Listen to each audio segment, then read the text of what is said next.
Okay, hi guys. Today we are going to discuss a little bit more. Thanks to Adrian for being my Bob. Today he's known as Bob.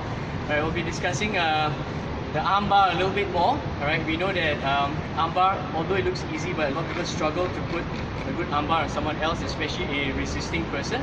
Okay, the typical armbars that you will see in most places will have to do with something with regards to a grip on the wrist and another grab along the elbow. And then in hope that I'm able to rotate this guy and bring him down. In a compliant environment, this would be perfectly well. In a typical compliant environment, you could do this to anybody, alright? It's very easy because your friend will follow you. It looks good, right? And then you can work the armbar and then the restraint and whatever from here. Now, in a resisting person, now let's put a bit of science here, physics, levers, right? Class 1, Class 2, Class 3 lever.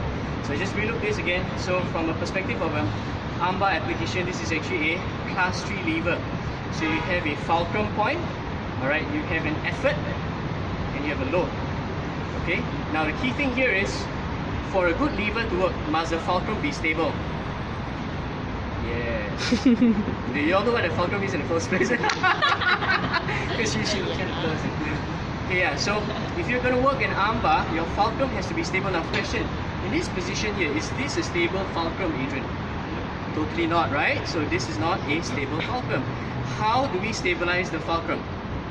We've done this before. You have to pin it to your... Yes, pin it to the hip. Alright, so we need to either pull him or go into him. Okay, so two options. Either I am able to draw and or I go in. Both works, alright? So step one is to get a strong fulcrum. Next is to apply. Another thing, quick question. To apply a stable effort, alright, does it need to be from a stable position as well? Yes or no? Yes. Now question, from my hand to my shoulder, is there one more joint in between? Yes, I have the elbow joint in between. So now if Adrian pushes, now my elbow will be disturbed and then this grip will not be so good and then my shoulder will not be able to apply the effort properly. So from here, again, ensure that the hand, right, that you're grabbing is going to a firm and strong stable fulcrum, which is now the corner of your hip. Next, the effort position will be using the forearm, okay, instead of the hand. Now look at my posture here. If I apply the pressure here, I have to put in a lot more weight into the person and I have to take this step to get a bit more range on my hands. Technically speaking, this is not good because he can pick me up here, okay? So I need to ensure that this leg is away from him. I'm somewhat parallel to his body. Effort application now, you're using the strongest part of your arm, which is your ulnar bone, the forearm closest to the elbow, okay? So fulcrum, effort. Now load, he is a resisting person. So now from here, if I can apply a firm fulcrum and a firm position for effort, then the load will move. Then the load will move. Be able to move the load and be able to do the rest of the work here. Alright?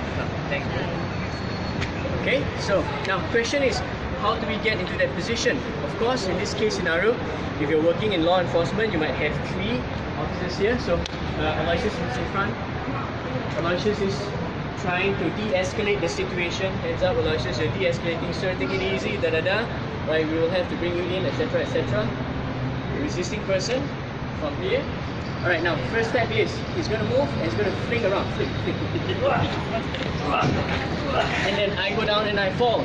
So in that particular scenario, I try and go for a trip.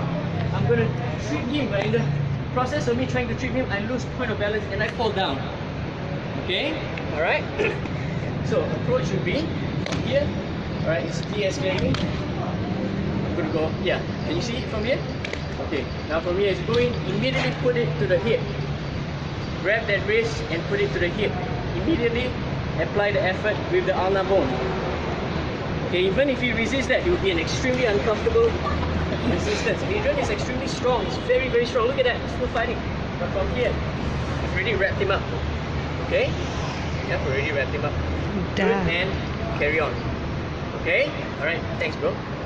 Now, if you have two persons applying the same thing on both sides, I believe you'll be able to move the person a lot faster.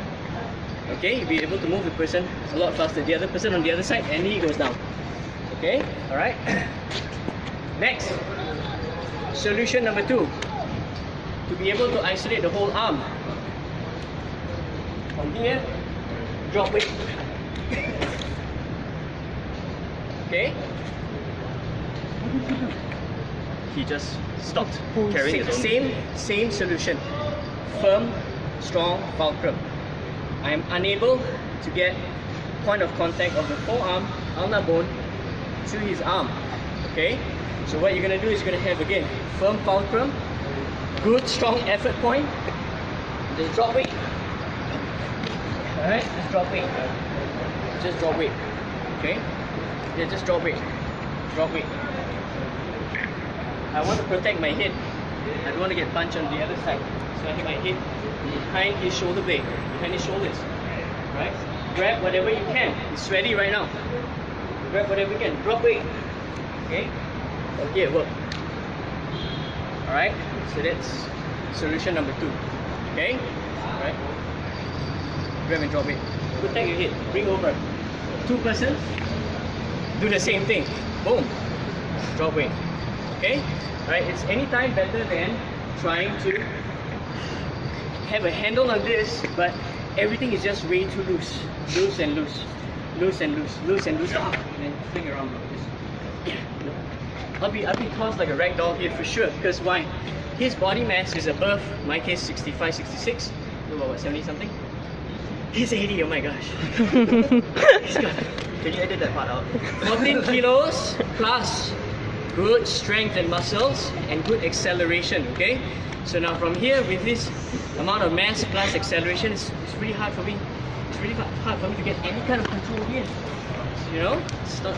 So first things first, yeah. Right down. Apply.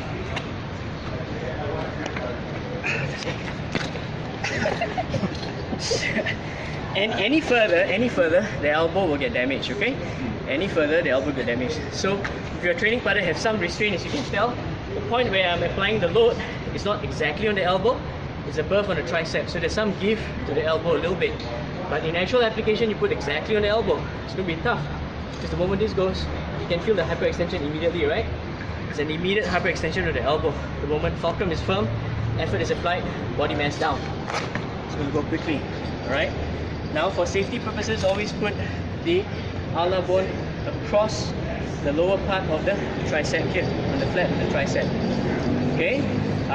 The person will still feel discomfort, but not at the immediate elbow hyperextension. Okay, so thanks Adrian.